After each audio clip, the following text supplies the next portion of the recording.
নমস্কার, আমি doctor Debashis Mukhopadhyay, homeopathic physician.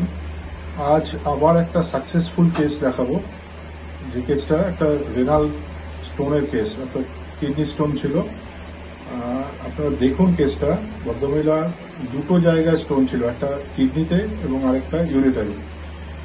দুটো স্টোনই প্রথম থেকে ইউরেটারিক স্টোনটা রিমুভ হয়ে যায় ওষুধ খাওয়ার পরে, এবং পরবর্তীকালে যেটা রাইট কিডনিতে স্টোনটা ছিল সেই স্টোনটাও কিছুটা সাইজে বেড়েছিল পরবর্তীকালে। এবং আজ যে রিপোর্ট পেয়েছি সেই রিপোর্টে কিন্তু একদম টোটালি ডিজলভ হয়ে গেছে, কিডনিতে কোনো স্টোন আর নেই। অথচ কিডনি স্টোনটা কিন্তু সাইজে যথেষ্টই বড় ছিল, প্রায় 9 মিলিমিটার একটা স্টোন ছিল, সেটা কিন্তু বেরিয়ে গেছে কিডনি থেকে, আর কোনো স্টোন নেই। একদম খুব রিমার্কেবল কেস। এই কেসগুলো যারা অনেকে মনে করেন যে হোমিওপ্যাথিক মেডিসিন দিয়ে করা যাবে কি করা যাবে না, অনেকে সন্দিহান হন, সেগুলোর সন্দেহটা আপনাদের দূরীভূত হবে আশা করি। এই ধরনের যদি ভিডিওগুলো দেখেন আপনারা সাহস পাবেন হোমিওপ্যাথিক ট্রিটমেন্ট করার জন্য। দেখুন, যদি ভালো লাগে কেসটা তাহলে করে অবশ্যই একটা লাইক করবেন আর সাবস্ক্রাইব করে রাখবেন আমার এই চ্যানেলটাকে। তাহলে ভবিষ্যতে যে সমস্ত কেসগুলো আমি দিই সেগুলো আপনারা সবার আগে নোটিফিকেশন পাবেন। আর যা পরিচিত বন্ধু বান্ধবকে একে শেয়ার করবেন, যাতে তারাও জানতে পারে যে হোমিওপ্যাথিক মেডিসিনের এফিকেসি কতটা, কত সুন্দরভাবে এগুলো কাজ করে আমাদের। দেখুন কেসটা। নমস্কার, আজকে আরেকটা কিডনির কেস দিচ্ছি, কিডনি স্টোনের। এটা কিওর্ড কেস, অর্থাৎ রেনাল স্টোন ছিল ভদ্রমহিলার। দুটো স্টোন ছিল দু জায়গায়, একটা ডান দিকের কিডনিতে ছিল স্টোন এবং ইউরেটারে স্টোন ছিল। দুটো স্টোনে কিন্তু এখন ট্রিটমেন্টের পরে আজকের ফাইনাল রিপোর্ট হচ্ছে যে ওনার পেটে তার একটাও কোনো স্টোন নেই।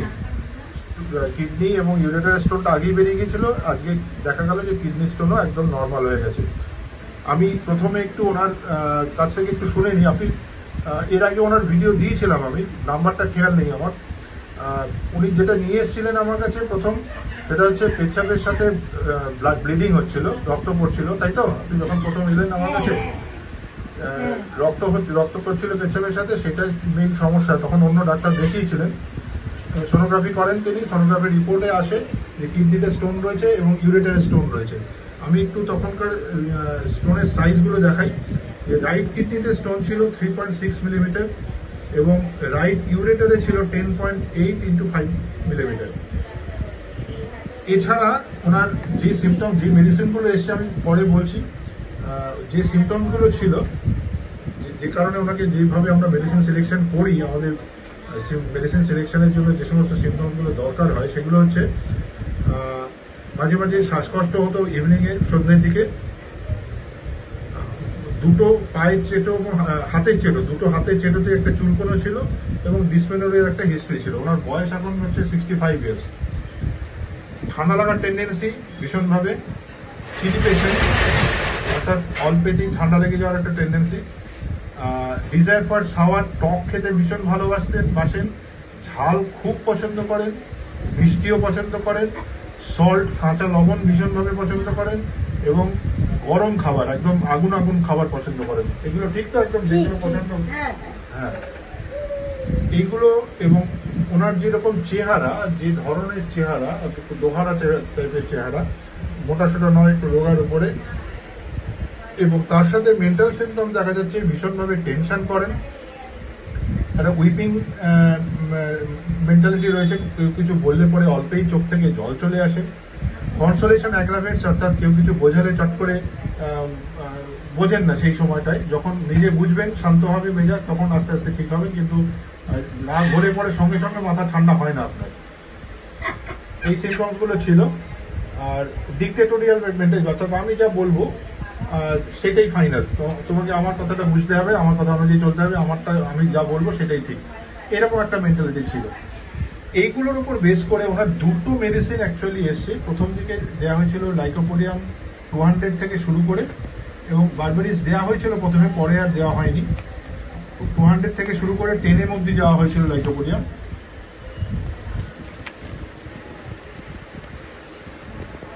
লাইকোপোডিয়াম 10 অব্দি যাওয়া হয়েছিল, এবং সেই সময় দেখা গেছে যে তার ঠিক আগেই ক্লাবমস 1M দেওয়ার পরেও যখন আরেকবার সোনোগ্রাফি হয়েছিল সেই সময় দেখা যাচ্ছে যে রাইট কিডনির ক্যালকুলাসের সাইজ হয়েছে 9.6 ইন্টু 4.5 মিলিমিটার।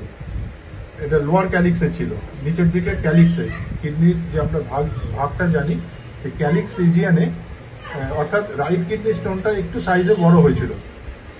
ইউরেটারিক স্টোন যেটা ছিল সেটা কিন্তু চলে যায় প্রথমেই।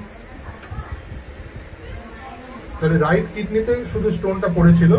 পরবর্তীকালে এই ক্লাবমস বা লাইকোপোডিয়াম 10M এইটা দেওয়া হয় এবং সবার শেষে ওনাকে ন্যাট্রামিউ 10M অব্দি দেওয়া হয়েছিল এবং 0/10 অব্দি দেওয়া হয়েছে।